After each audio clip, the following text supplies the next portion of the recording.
గుంటూరు జిల్లా తురకపాలెంలో వరుస మరణాలు సంభవించాయని వైసీపీ నేత కిరణ్ కుమార్ అన్నారు. మరణాలపై ఇంతవరకు కారణం కనుగొనలేకపోయారని విమర్శించారు. చనిపోయిన వారి కుటుంబాలను ఆదుకోవాలని కలెక్టర్కు వినతిపత్రం అందించారు.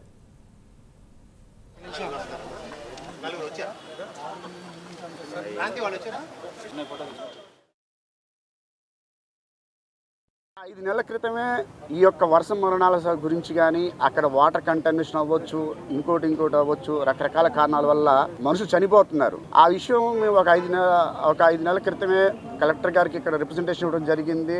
అక్కడ 200 మంది అందరూ కూడాను సంతకాలు పెట్టి ఇవ్వడం జరిగింది. 5 నెలల క్రితం నుంచి ఇప్పటివరకు యాక్షన్ తీసుకున్నది లేదు.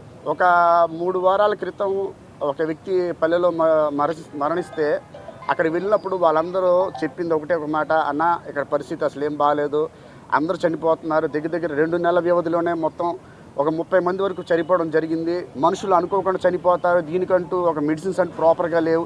ఇవి యాంటీబయాటిక్స్ కూడా అన్నీ పనిచేయవు. ఒకసారి వచ్చిన తర్వాత ప్రాపర్ ట్రీట్మెంట్ జరగకపోతే ఒక్క రోజులో చనిపోయే అవకాశాలు ఎక్కువ ఉంటాయని చెప్పేసి ఎంపీ గారు పెంసాని గారు చెప్పడం జరిగింది. వైద్య శాఖ మంత్రి గారు ఆయన వచ్చి అన్నారు, అలా కాదు అక్కడ జరిగింది అది కాదు, అది వాటర్ కంటామినేషన్ వల్ల జరిగింది.